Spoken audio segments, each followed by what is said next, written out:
Compartilhar com vocês algo que eu acredito muito. Então eu não vou estar ministrando sobre algo que não tem muito valor.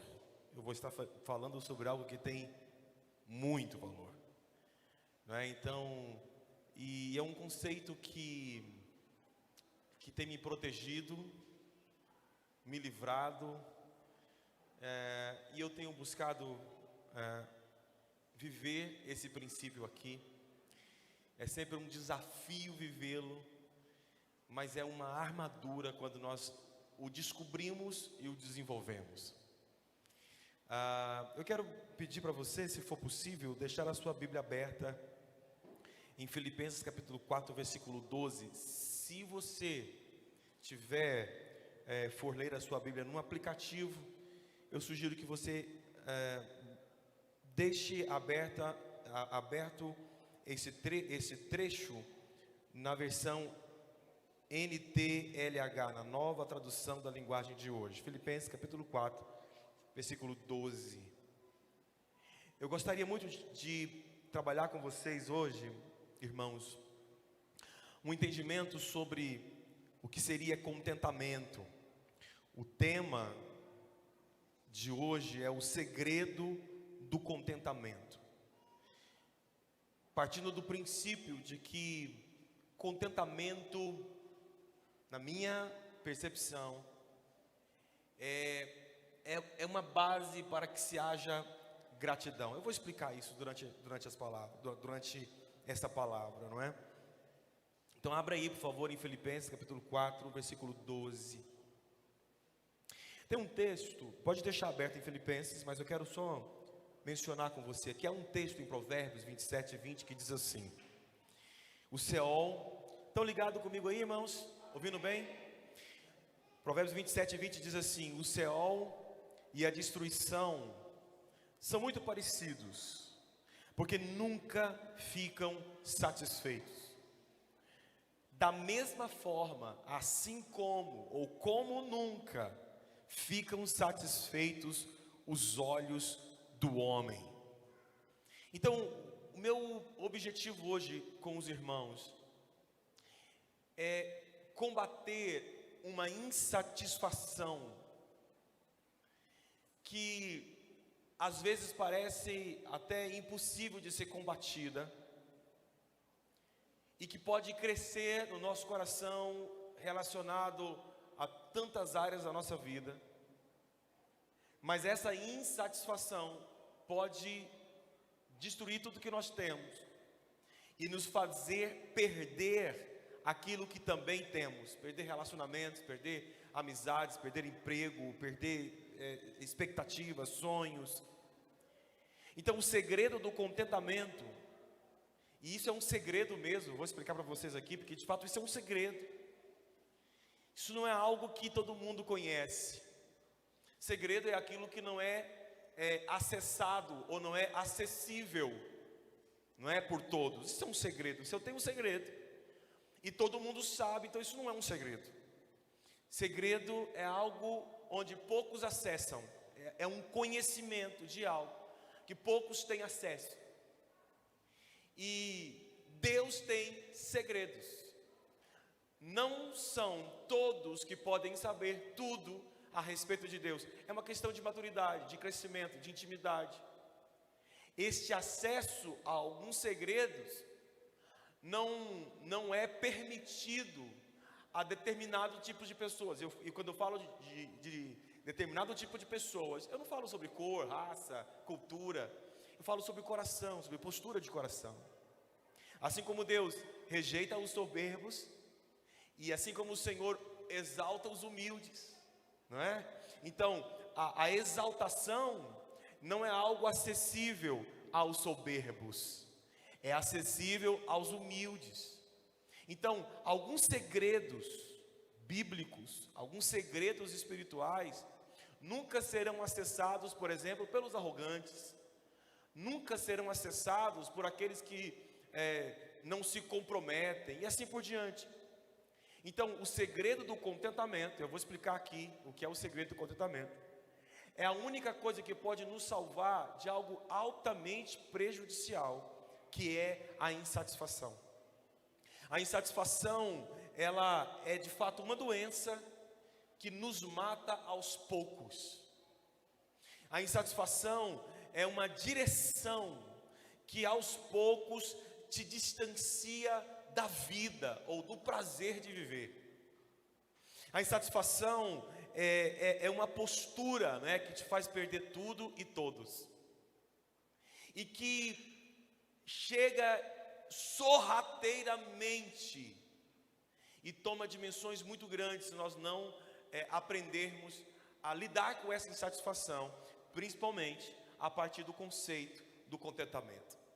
Então, Filipenses capítulo 4, versículo 12, vai ser o texto de abertura. Essa palavra não é uma palavra textual, a gente vai visitar alguns versículos bíblicos aqui durante a palavra. Então, por isso eu preciso muito da sua concentração, do seu foco, para que você possa entender o que Deus tem para você. Quantos creem que Deus tem algo para você essa noite? Eu não tenho dúvida disso. Então, durante essa palavra, nós vamos trabalhar 5 conceitos sobre o segredo do contentamento. A gente vai entender aqui o que é o contentamento, de que se trata isso. Nós vamos trabalhar as evidências do descontentamento. Nós vamos falar sobre os riscos do descontentamento, sobre as causas do descontentamento e sobre o poder do contentamento.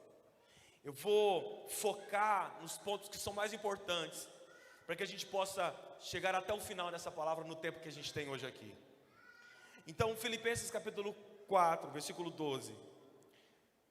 Paulo, na linguagem de hoje, na nova tradução da linguagem de hoje, Paulo diz assim: sei o que é estar necessitado, e sei também o que é ter mais do que é preciso.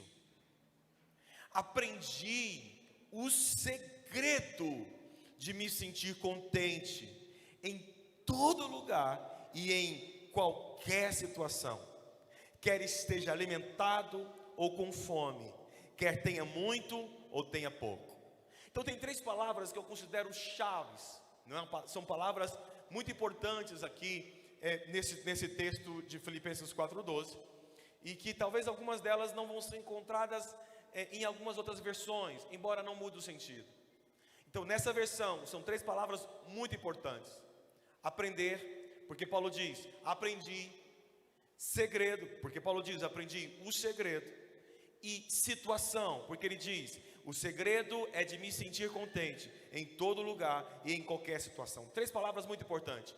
O fato de Paulo ter aprendido, e aqui Paulo não faz menção de quando ou com quem ele aprendeu esse segredo. Então eu entendo que o aprendizado de Paulo foi um processo de vida, um processo de experiência e de relacionamento com a verdade e de relacionamento com o próprio Deus. Estão me entendendo? A disposição de Paulo era uma disposição para aprender. Muitos querem mudar o nível de vida apenas pela imposição de mãos do outro, pela oração do outro por você, mas poucos estão dispostos a viver esse processo de aprender, de aprendizado, que é um dos processos mais longos, talvez uma das coisas que nós nascemos nesse processo e morremos sem concluir. Aprendizado é algo que vivemos desde quando fomos gerados e vamos morrer aprendendo. A Bíblia fala que quem parar de aprender, até o que sabe se esquece, não é? Então Paulo está iniciando esse texto com algo muito importante. Qual a sua disponibilidade, qual a sua disposição em aprender? Aquilo que ele aprendeu, e vai contar para nós aqui, aquilo que ele adquiriu, esse segredo que ele acessou, foi fruto de um processo de aprendizado. A mente de Paulo estava aberta a aprender. Estão entendendo isso, irmãos? Talvez você fechou a tua mente para aprender sobre determinadas coisas há tanto tempo atrás, e você não está vendo que a falta do aprendizado está travando a sua vida, está impedindo que a sua vida evolua, cresça, multiplique, se transforme e assim por diante. Então, o fato de Paulo usar a palavra aprendizado aqui, o fato de Paulo usar esta raiz, né, do aprender, para mim é muito importante.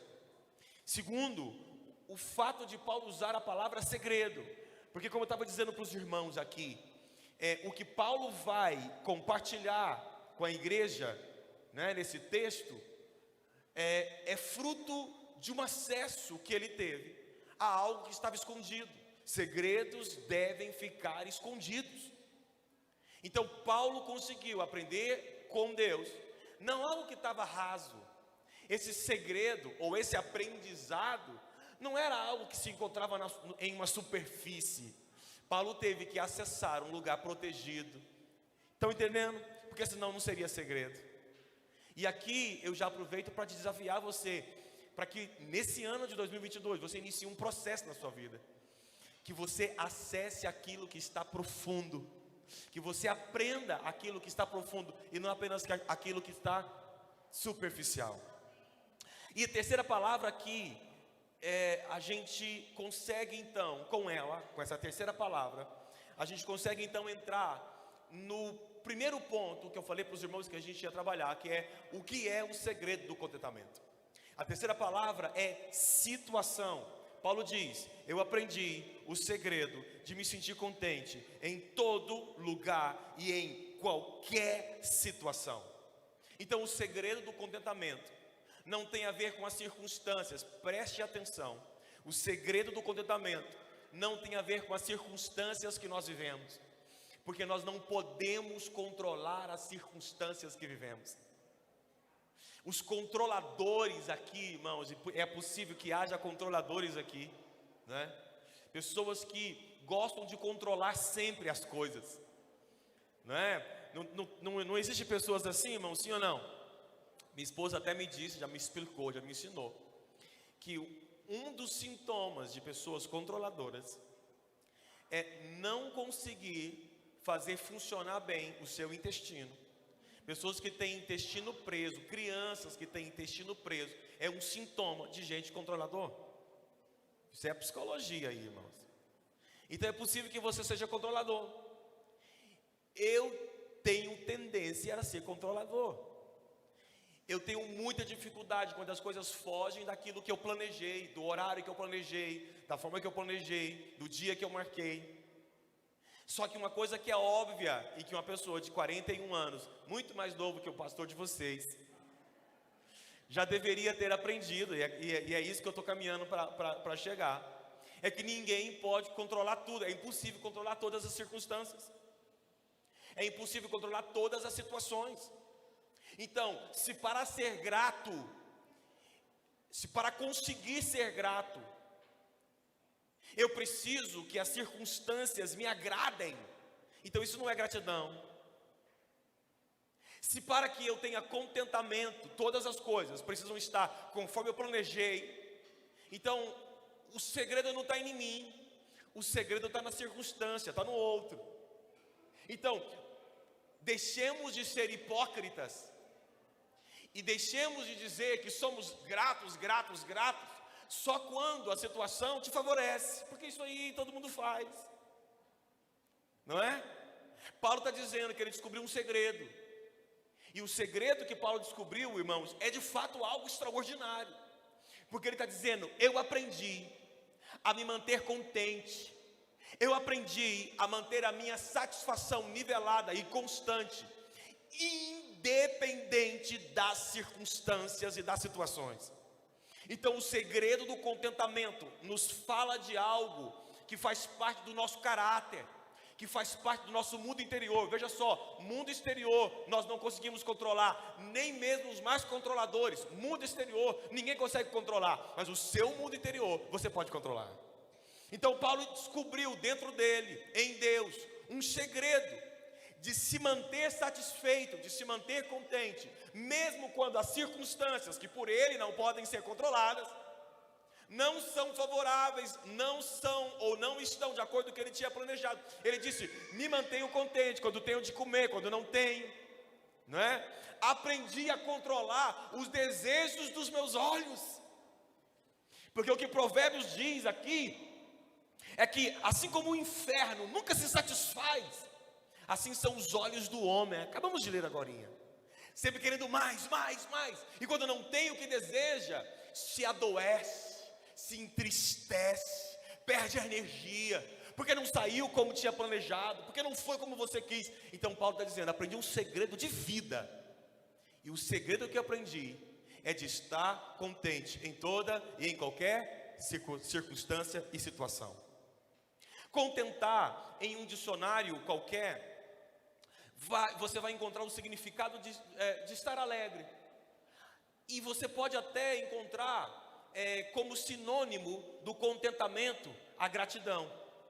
Mas existe uma ciência que estuda a história de uma palavra chamada etimologia, e que essa ciência, né, a etimologia, o estudo da palavra contentamento, liga essa palavra a um radical que nos permite entender algo interessante. Contentar vem do mesmo radical de conter, que significa manter junto de mim. Isso nos faz ainda adquirir então um novo conceito sobre o segredo de contentamento. Contentamento não tem a ver apenas com a alegria que eu sinto. Presta atenção, contentamento tem a ver com a minha capacidade de segurar o que eu tenho e de manter perto de mim aquilo que é importante. De forma que tudo aquilo que eu estou insatisfeito, eu tenho a tendência de perder. Tudo aquilo com o qual eu tenho descontentamento, eu estou num processo de perda disto, né, com o qual eu estou descontente. Estão entendendo, sim ou não? Então, quando eu manifesto contentamento, eu tenho a tendência de manter perto de mim aquilo que é importante. Quando eu manifesto insatisfação ou descontentamento, pela raiz da palavra, pelo significado etimológico da palavra, eu estou perdendo. Então escuta, você vai perder tudo com o qual com o qual você se relaciona de forma descontente. Então, se você trabalha e não tem contentamento no seu trabalho, você está caminhando para perder o trabalho. Se você vem para a igreja e não tem contentamento em vir para a igreja, você está caminhando para perder isso. Então tudo aquilo, se você não tem contentamento e nem prazer para ler a Bíblia, você está caminhando para perder esse vínculo que você tem com a palavra. Estão entendendo sim ou não, irmãos? Então, contentamento, né, vem dessa palavra latina que é continere, que é segurar junto, que é conter, que é rodear-se de algo. E eu já vi muitos casos assim. Muitas famílias cujo marido ou esposas perdem o contentamento em viverem juntos. É uma questão de tempo, irmãos, de 1 mês, de 2 meses, de 1 ano, no máximo, não é? Eles vão perder uma outra. Então, muito importante que você entenda o que é o segredo do contentamento. Qual é o segredo do contentamento? O segredo do contentamento, o que significa isso? Significa me manter grato e satisfeito dentro do meu coração, é o meu caráter, e não dependendo das circunstâncias e das situações, porque eu entendo que mesmo quando as circunstâncias não estão de acordo com aquilo que eu planejei, Deus tem um propósito maior do que aquela circunstância em especial, em específico, e eu me contento com a vontade de Deus. Estão entendendo?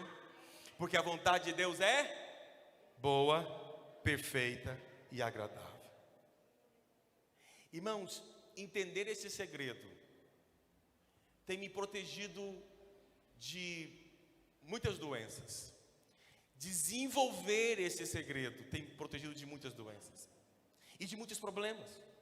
Sabia que muitas pessoas entram em dívidas financeiras por não se contentarem com o que têm?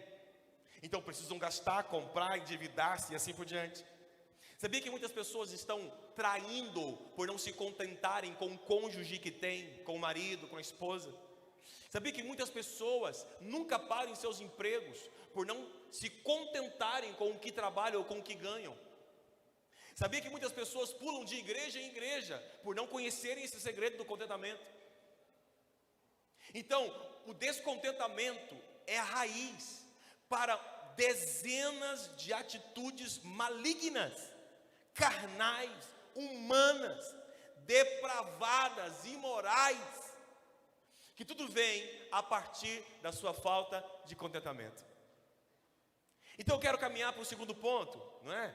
que é evidências do descontentamento. Falei um pouquinho sobre o que é. Agora, segundo, quais seriam as evidências desse descontentamento no seu coração? Me deixe colocar duas evidências, para a gente remir o tempo. A primeira delas são as queixas. Agora, não se engane, porque geralmente os queixosos não enxergam as próprias queixas. Escuta, geralmente os queixosos não enxergam as próprias queixas, porque para eles é apenas um senso de justiça. Vou explicar isso. Toda queixa e todo descontentamento se revela para você, se manifesta em você com aparência de justiça. Você acha, por exemplo, que o que você ganha é pouco. Então, o seu salário lhe parece injusto. Então, as suas queixas começam com uma aparência de justiça. Eu estou ganhando pouco, está errado, eu estou ganhando pouco. Então aqui eu faço um parêntese.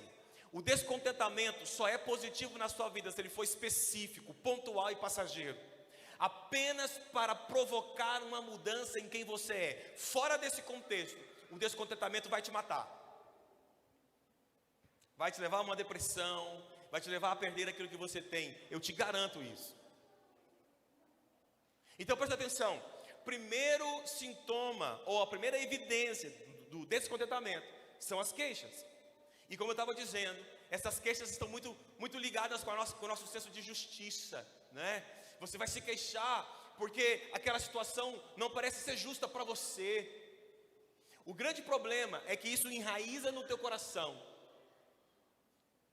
de forma a fazer com que você desvalorize aquilo pelo qual você está desenvolvendo suas queixas. Estou sendo claro hoje, sim ou não? Sim ou não, irmãos? Poxa vida, amém. Então você tem dois que levantou a mão, já está bom. E geralmente nós não conseguimos enxergar as queixas. Nós nem percebemos que estamos reclamando tanto assim. Nós tivemos um encontro de casais um tempo atrás, um mês atrás, eu acho. Quando foi, amor? Dezembro. E aí nós tivemos que levar um monte de coisas para Caldas Novas. Decoração, lembranças e tal. E tudo isso ficou na minha casa. Muitas coisas ficaram na minha casa. A minha esposa não é queixosa, irmãos. Eu tenho muito mais dificuldades com as queixas do que a minha esposa. Mas nesse dia, quando ela viu todo o que estava ali na sala, caixas e tal, ela disse assim: não vai caber no carro. Eu falei: eu vou tentar. Passou um pouquinho, ela disse de novo: não, isso não vai caber no carro. Isso não vai caber no carro. E eu já ali concentrado, muito estressado com muita coisa ali, organizando e tal. E passa um pouco, e que ela fala de novo: não vai caber no carro. Isso não vai caber no carro. Até que a minha filha fala assim: mamãe, a senhora já disse que isso não vai caber no carro umas 10 vezes. Deixa meu pai tentar. Eu acho que nessa hora ela calou. Aí eu te pergunto: coube ou não coube? Claro que coube. Coube no carro. Mas eu tenho certeza, a gente já conversou sobre isso, eu tenho certeza que naquele momento, aquela queixa era algo justo para ela. Na cabeça dela era assim: pede ajuda, leva para alguém, isso não vai caber, faz outra coisa. Entende isso? Então presta atenção. Quer saber se você é queixoso ou não? Escuta, você não dá conta de se avaliar sozinho. Acredite em mim, acredite em mim. Você não consegue enxergar a sua própria queixa, porque para você a sua queixa é só justiça. Então eu quero te desafiar. Pergunta para alguém que te ama, para alguém que convive com você, e pergunta para ele se você é uma pessoa queixosa ou não. Estão entendendo, irmãos? Vocês vão fazer isso quando chegar em casa? Estou falando de verdade. Pergunta para o marido, pergunta para os filhos, pergunta para os pais, pergunta para alguém que convive com você. A minha esposa faz isso muito comigo, né? Faz muito isso comigo. Ela sempre diz: amor, olha quanto que saiu bom, olha o tanto que está certo. Para que você ficar se queixando? Porque pessoas insatisfeitas nunca se satisfazem, mesmo quando tentamos satisfazê-las. Ela nunca está satisfeita. Quando viaja, ela não está satisfeita com o carro, com o destino da viagem, com o banheiro que para poder usar na estrada, com o hotel que dorme. Com pessoas insatisfeitas, irmãos, elas são uma doença. E às vezes é melhor deixá-los ir, para que não mate os outros. Estou sendo claro, irmão? Sim ou não? Meu Deus, cuidado com as suas queixas. Judas 1,16 diz assim: essas pessoas vivem se queixando, descontentes com a sua sorte, e seguem os seus próprios desejos impuros, são cheias de si e adulam os outros por interesse. Queixas têm a ver com sermos cheios de nós mesmos. E às vezes nós estamos, como o texto de Judas, nos queixando da nossa sorte. Na virada de ano, a gente sempre faz algo, sempre faz alguns sorteios, bingo, brincadeiras. Essa virada de ano, nós fizemos, não sei se você se escandaliza com isso, depois você fala com o bispo Tiago. Mas a gente fez 3 bingos, um deles era uma air fry e outro um aspirador de pó e água. E a primeira pessoa, né, tá gravando, né, mas acho que isso não vai chegar nunca lá neles. Vai. O primeiro casal que ganhou, né, são casais abençoados, assim, organizados financeiramente. E alguém comentou com o outro, que comentou com isso, que chegou até mim. Alguém disse assim, quando ele ganhou, alguém disse assim: o rio não corre. Alguém comentou assim: o rio só corre para o lado de quem não precisa, né? Aí a outra pessoa ouviu e disse assim: eu não posso me conter. Contou para a Rubislé, né? Pastora, eu não pude me conter. Eu disse: olha, você não conhece essa família. Eram discípulos deles, né? E ela disse assim: você não conhece essa família, você não sabe o quanto eles são generosos. E o rio está correndo para o lado certo, correndo para o lado da generosidade, né? Mas por que eu estou dizendo isso? Porque essa primeira mulher estava se queixando da sua sorte. E presta atenção, para ela parecia injustiça. Estão entendendo? Porque para ela não era uma queixa, para ela aquelas palavras vinham com cara de injustiça. Então escuta, gente, para de se queixar da sua sorte, porque isso é um sintoma de descontentamento na sua vida. Isso vai te fazer perder tudo e todos que estão perto de você. Para de se queixar, anule as queixas do seu coração e entenda que Deus tem um propósito. Minha filha estudou muito, irmãos, para fazer o Enem nesse último ano, muito. E eu já tinha pedido muito a Deus esses dias, né, nos últimos meses, dizendo: ô Senhor, faz parte do meu projeto, que a partir de 2022 eu não pague mais escola para minha filha. Faz parte do meu projeto. Deixa que ela entre na federal, a vida inteira pagando escola, né? E muitas vezes escola cara, pelo menos para mim cara, né? E aí chegou o Enem e ela não saiu bem. Ainda nem saiu o resultado, mas ela já disse que não deu para alcançar o que ela queria alcançar. Ela estava estudando para odontologia e não deu certo. Mas nós resolvemos não desistir do sonho. Estamos fazendo um replanejamento de vida, um monte de coisa, para fazer com que a minha filha estude na odontologia. Fizemos a matrícula dela umas 2 semanas atrás. Deus vai nos dar graça, e um dia eu vou contar o testemunho da formatura da minha filha para vocês. Orem por isso, em nome de Jesus. Mas por um momento, ela e eu, ela no jeito dela e eu no meu jeito, começamos a nos queixar da nossa sorte. Por quê, Senhor? Não era o nosso sonho, por quê? Mas eu aprendi e tenho desenvolvido isso, irmãos. Escuta, eu estou usando o meu exemplo, para que você entenda que eu sou carne como qualquer um, e eu estou falando de um princípio que eu estou praticando. Estão entendendo, irmão? Sim ou não? Então, eu entendi que eu não poderia me queixar da minha sorte, porque só Deus conhece o futuro. E eu estou pecando contra Deus quando eu reclamo da oportunidade que Ele me deu na vida. porque eu estou dizendo para Deus que eu sei mais do que Ele. Entende?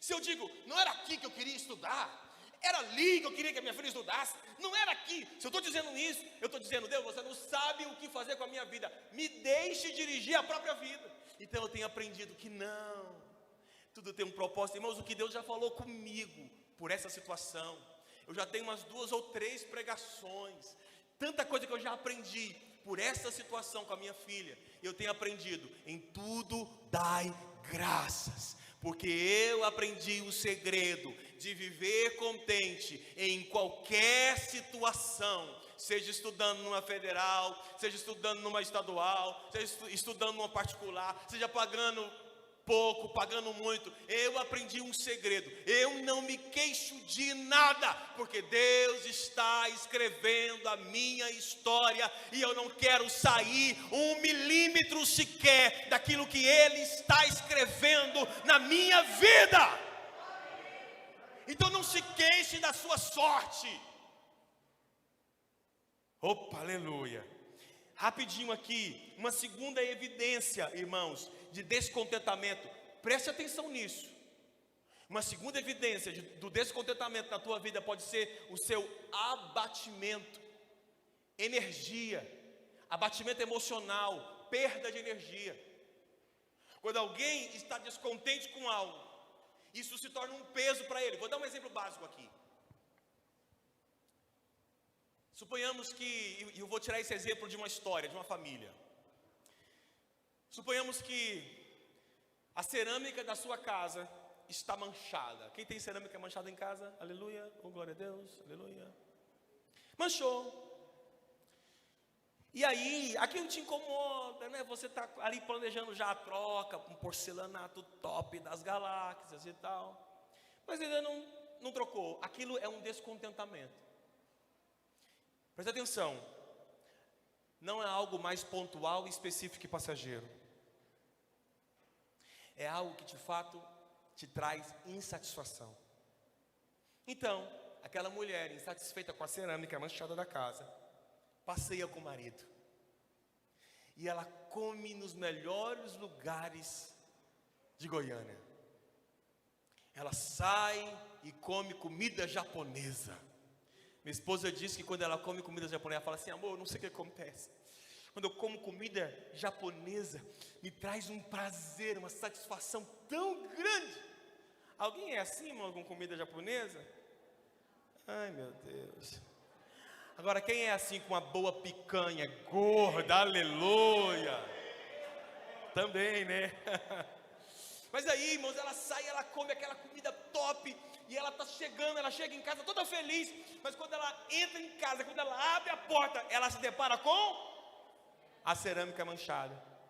E aí toda a alegria da comida japonesa, ou da picanha, ou do camarão também vai bem, né? Toda a alegria vai embora. Por quê? Porque ela se lembra novamente do seu descontentamento, e aquilo tira a energia. Vocês estão entendendo? Quando você passa o final de semana mais top da sua vida, mas você lembra que segunda-feira você tem que ir para aquele emprego que você está descontente. Então, se tem algo na tua vida que está tirando a sua energia, por te causar descontentamento, me ouça, você precisa reavaliar o seu mundo interior. Está errado. Eu não tenho tempo para te contar algumas histórias que eu já passei na minha vida. Em outra oportunidade eu falo sobre isso. Mas histórias que me fizeram entender que o segredo não estava em mudar as circunstâncias, estava em mudar o nosso mundo interior. Quando eu entrei num banco para trabalhar, alguns anos atrás, depois de alguns meses eu disse para minha esposa: amor, eu vou pedir demissão, eu não consigo vender. E nesse banco a gente tinha que atender telefone, autenticar documentos, vender, bater meta. Era terrível. Para alguém tímido como eu, meu Deus do céu. Já contei a história do atendimento de telefone aqui, já, não já? Nunca. Porque aí eu tinha falei que não tem tempo, lá eu contando. Mas aí eu tinha que atender, o nome do banco que eu trabalhava chamava Banco Bilbao Vizcaya Argentária, BBVA. Eu tinha que autenticar, entrei como caixa, eu tinha que autenticar documento, eu tinha que vender seguro de vida, seguro de automóvel, aplicação, e tinha que atender telefone. E o problema era que o banco era BBV, era Banco Bilbao Vizcaya.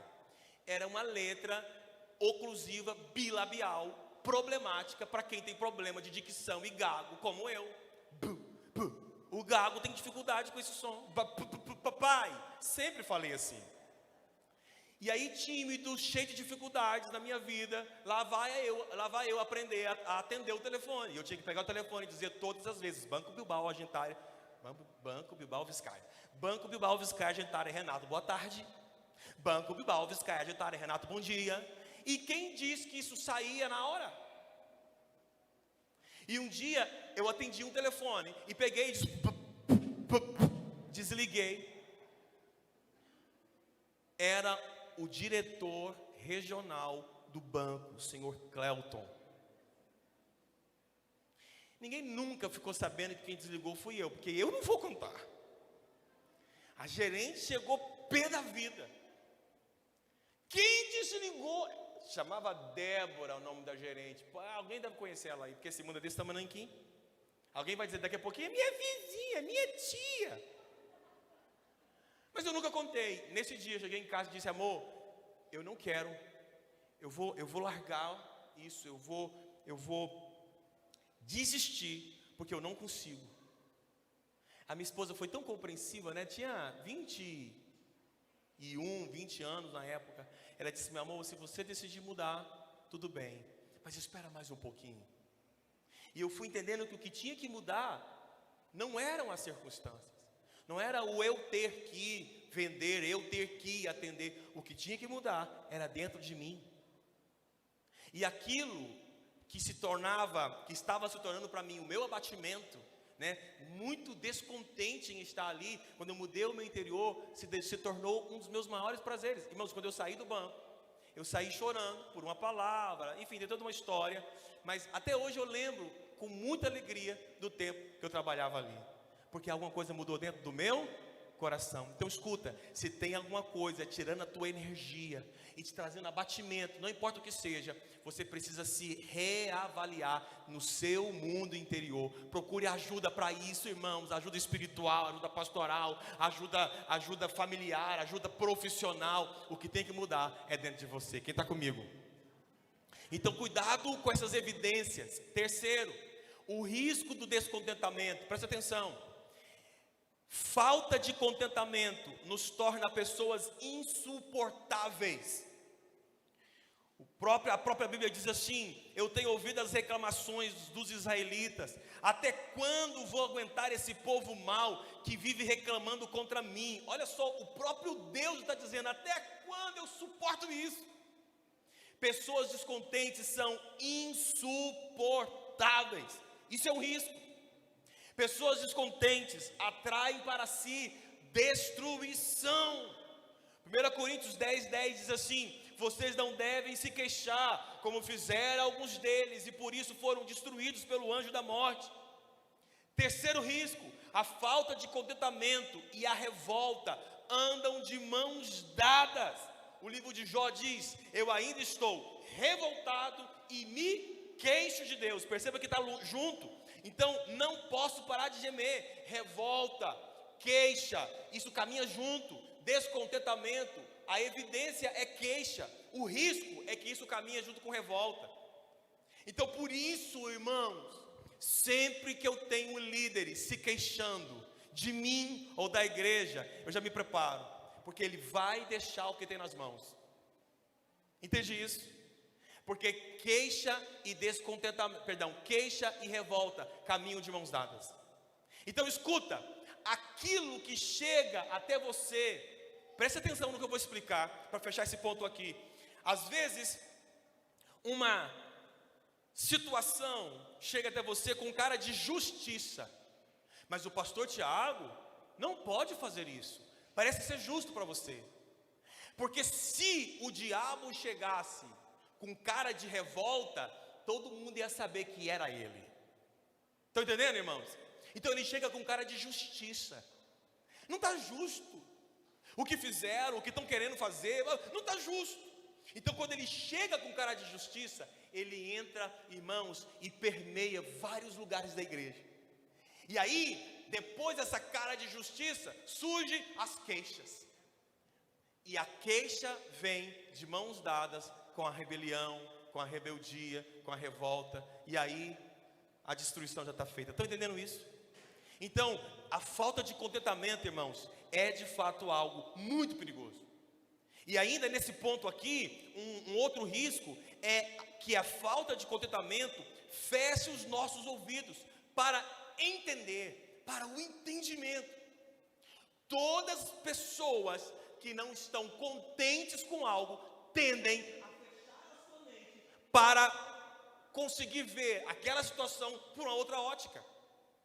Há um texto da palavra que fala de um milagre, Isaías profetiza dizendo assim: os desorientados de espírito obterão entendimento, e os queixosos aceitarão instrução. Por que é um milagre? Porque na naturalidade, de forma natural, queixosos nunca aceitarão instrução. Eu estava indo com meu filho jogar bola um dia desses aí, distraído com ele, conversando no carro, dirigindo. Eu, sem saber o porquê, depois que eu vi que tinha um buraco, eu desviei o carro para a esquerda. Vi um motoqueiro muito rápido e que assustou quando eu joguei o carro para a esquerda. Então ele pensou que eu tinha jogado o carro para cima dele. Então quando ele me viu na mesma mão dele, ele veio para a contramão. O problema é que eu só enxerguei, o enxerguei quando eu estava voltando para a minha mão. E nós quase colidimos de frente. Quase. Olhei para o retrovisor, ele parou a moto e voltou. Falei: Davi, não dá para a gente fugir, porque fica estranho. Vou parar o carro e vou falar com ele. Parei o carro, desci o vidro. E a primeira coisa que eu fiz foi: me perdoa, não sei nem o que aconteceu. E ele já colocou a mão aqui como se estivesse armado. E me xingou, irmão. Mas me xingou, gostoso mesmo. Eu falei: meu amigo, eu não sei nem o que aconteceu. Sabe aquela situação que às vezes você vacila um pouquinho, se distrai no trânsito, você nem viu o que passou. Quem já passou por um semáforo e não sabe se estava aberto ou fechado? Aleluia, eu não sou o único não. Essa situação, irmãos, e ele foi xingando, e eu falei: me perdoa. Quem perdoa é Deus, camarada. E aí juntou pessoas, juntou carros, e ele teve que sair. Por que eu estou contando essa história? Porque a queixa dele, com a cara de justiça, era tão grande que era impossível ele ouvir o meu pedido de perdão. Ele não aceitou a instrução. Então, às vezes, irmãos, quantas vezes nós sentamos com casais queixosos para instruí-los, e vocês sabem, irmãos, melhor do que eu, que casais queixosos nunca aceitam instrução. Estou errado? Estou errado, gente? Tiago e Laís brigaram. Brigaram não, irmão, é só uma brincadeira aqui. E eles estão muito nervosos uns com o outro. Eu estou dizendo: Tiago, você não vai arrumar uma esposa bonita igual a Laís. Laís, você não vai arrumar um marido bonito igual o Tiago, porque é bonito, né, irmãos? Esse Tiago é bonito demais. Eu não tenho tempo para contar uma história que eu fiquei sabendo aí, mas bonito, o irmão é bonito. Então, mas nessa hora da queixa, eles não vão ouvir instrução. Então, talvez é só um momento na vida deles. Quando passar a queixa, a instrução penetra no coração, eles mudam o comportamento. Mas se a vida deles e a nossa for baseada em queixas, em reclamações o tempo inteiro, nós vamos fechar a nossa mente para a instrução. Estão entendendo, irmãos? Sim ou não? Sim ou não, irmãos? Isso é um risco gravíssimo. Agora deixa eu caminhar. Penúltimo, rapidinho isso aqui. Causa de descontentamento. Por que você pode estar vivendo tão descontente com a vida e com aquilo que você tem? 3 causas fundamentais. Primeiro, perfeccionismo. Pessoas perfeccionistas nunca estão contentes com aquilo que elas fazem. Agora, presta atenção, gente. Eu creio que Deus é um Deus contente. Quando Ele nos fez, quando Ele fez o homem, quando Ele fez o mundo, a Bíblia fala que Ele olhou e viu o que foi? Que era bom. Então escuta, gente, alguém alguns anos atrás, me ensinou que mesmo quando não fique perfeito, o importante é estar feito. Isso me consolou. Mesmo não perfeito, pelo menos está feito. Então, se tem alguém perfeccionista aqui, presta bem atenção. Se livre desse excesso de perfeccionismo, porque isso vai te impedir de olhar para aquilo que você fez e se alegrar. Tiago, a primeira coisa que o Tiago disse para mim aqui, pastor Tiago, quando entrei, foi dizer o quanto ele estava feliz com a virada de ano que vocês tiveram, né?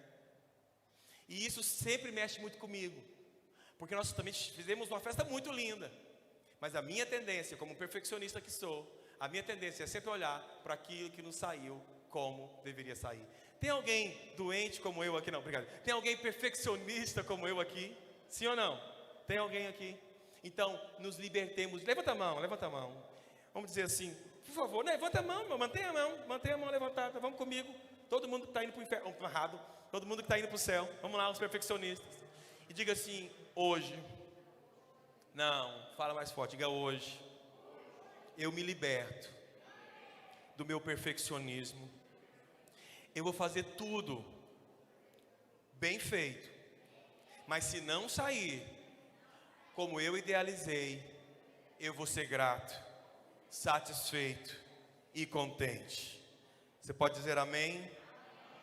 Glória a Deus. Eu estou aqui, espera aí que eu estou digerindo o que eu acabei de dizer, espera aí.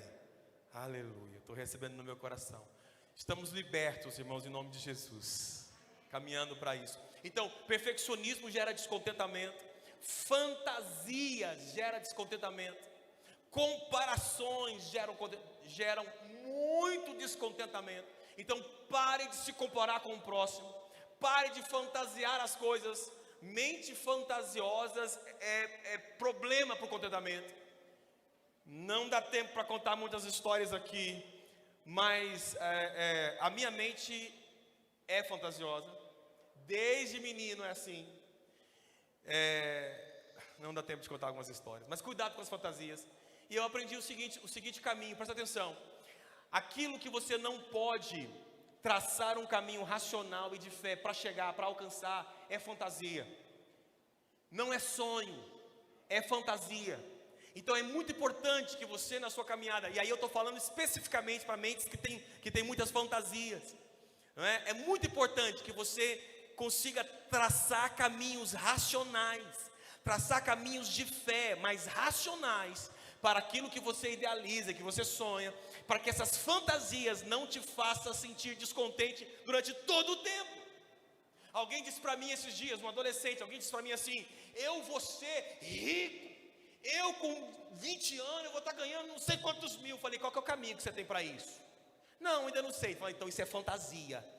Sabe o que vai acontecer? Você vai chegar com os 20 anos, você não vai ter nada do que você fala que vai ter, e você vai ficar descontente com a sua vida. Então, tira a fantasia de cena, traça um caminho racional de fé para a tua vida, e caminhe nos seus sonhos, baseados em fé e razão, para que você não se frustre nas suas fantasias. Está entendendo, irmão? Sim ou não? Então isso é muito importante para que você não viva descontente. E se você quer fazer comparação, compare a sua vida hoje com a sua vida de ontem. Não compare a sua vida com ninguém mais, apenas consigo mesmo. E por fim, eu quero apenas dizer para você que o contentamento tem muito poder. O primeiro deles é que contentamento aumenta a percepção do que nós temos e diminui a dor por aquilo que nós não temos. Você pode repetir comigo, para a gente terminar? Diga, contentamento aumenta a percepção do que temos e diminui a dor pelo que não temos. Em 2001, nós compramos um Fiat 147. Lindo. Não, você não quer não, né? Eu tinha que dirigir, não sei se já contei para vocês aqui, eu tinha que dirigir com uma mão direita, segurar a porta com a mão esquerda, que ela não fechava. Na hora de passar a marcha, eu segurava o volante com o joelho direito, apertava a embreagem com o esquerdo, mandava aqui e vinha fazendo o serviço. Mas um dia, a gente estava lavando o carro, onde nós morávamos, e ouvindo aquela música do Ludmilla Feber. Chegou a nossa vez, chegou a nossa... Cadê os irmãos do som aqui da música? Não, brincadeira, não vou nem arriscar. E aí, enquanto eu cantava essa música, eu chamei a minha esposa e disse: amor! Ela veio lá na cozinha fazendo almoço. O que foi, amor? Olha, tanto que tá lindo o nosso carro. Irmãos, ele era todo emmaçado, faltava pintura, estava só na massa. Era impossível você entrar nele e andar um quarteirão sem sair fedendo gasolina.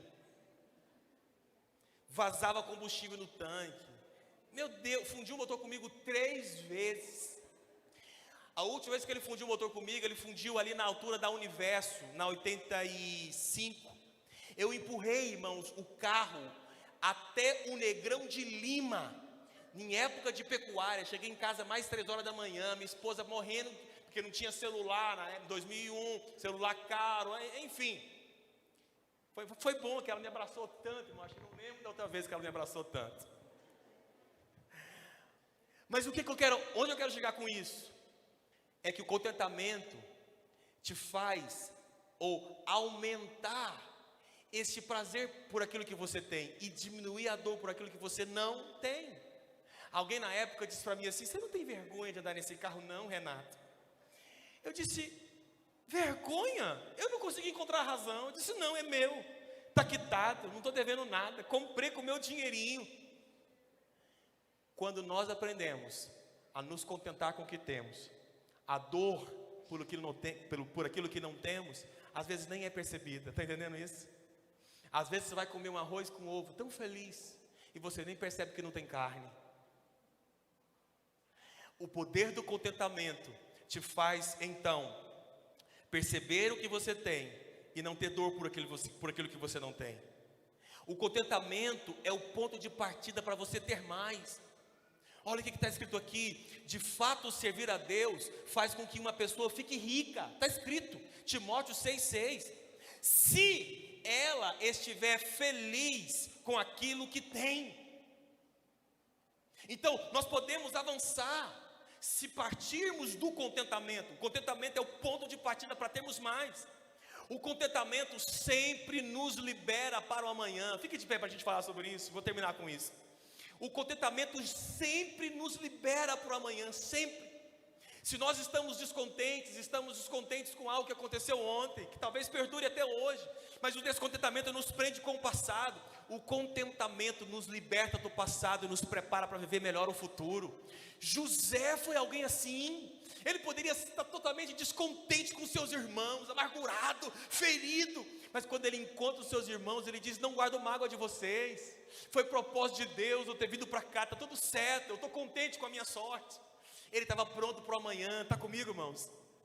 E o contentamento, por último, ele aumenta a sua vida. Há um escritor judeu que ele diz assim: a felicidade no coração contente é a vida do homem. A alegria do homem faz aumentar os seus anos de vida. A gente tem na igreja um homem chamado Domingos, nós o chamamos de Dó. Ele tem câncer ou venceu o câncer, luta contra um câncer há 2 anos. Um câncer no pescoço, cabeça, pescoço. Não pôde fazer a cirurgia porque teria que tirar tudo, língua, tudo. Fez um tratamento, já está curado do câncer. A gente sabe que é um processo, mas há 2 anos o Dó não come. Há 2 anos o Dó não come. Ele apenas bebe, e quando come muito devagar, porque a comida não passa. Ele perdeu toda a saliva da boca, ele não produz mais saliva. Mas há algo impressionante na vida do Dó. Impressionante na vida do Dó. O contentamento do Dó. Eu não tenho dúvida que, somado à fé e somado à ciência, foi o contentamento dele que o fez viver até aqui. E eu já disse para ele: você não morre dessa enfermidade. Ele já sepultou amigos que ele conheceu durante o tratamento de câncer. Muita gente que já morreu. Pessoas que reclamavam da dor, reclamavam do sofrimento, reclamavam do tratamento. E ele sempre dizia, me contando, né, o que ele dizia para esses amigos. Ele dizia assim: moço, olha a tua esposa aí, vai dar tudo certo, olha os seus filhos. Essas pessoas que se queixavam morriam, e ele está vivo até hoje. Se você for procurar quem é o dó na minha igreja, e você for procurar alguém abatido, sofrido, reclamando, você não vai achar. Se você procurar alguém bonito, limpo, pensa num homem nobre, limpo, eu desafio você a achar uma mancha no tênis do dó, mesmo quando ele estiver capinando um lote. Eu estou sendo sincero. Pensa num homem limpo, bonito. Como é que você está, dó? Estou bem, pastor. Não comeu nada, mas ele está dizendo, eu estou bem, eu estou feliz, eu estou contente, está tranquilo, estou satisfeito. O contentamento potencializa o número dos seus dias. Feche os seus olhos. Espírito Santo, eu quero orar hoje, entregando essa palavra nas suas mãos, entregando esse conceito, Senhor. Nós falamos tantas coisas hoje aqui, e eu espero, sinceramente, Espírito de Deus, que algo tenha ficado no coração dos meus irmãos, e que esse segredo de viver contente em toda e em qualquer situação seja descoberto pelos irmãos que estão ouvindo essa palavra hoje. Que nós não nos queixemos de nossa sorte, porque entendemos que Deus está no comando de nossas vidas. A partir de hoje eu profetizo sobre mim e sobre essa igreja a vida cheia de contentamento, mesmo quando as circunstâncias não forem favoráveis, porque o nosso contentamento não está nas circunstâncias, Senhor, está num Deus que controla todas as circunstâncias. Não podemos ver o amanhã, você pode ver o amanhã, e nós te entregamos a nossa vida e resolvemos dizer gratidão, obrigado Jesus, obrigado, mesmo por aquilo, Senhor, que não me agradou, porque eu sei que a sua vontade é boa, perfeita e agradável. Eu oro assim, em nome de Jesus, amém e amém.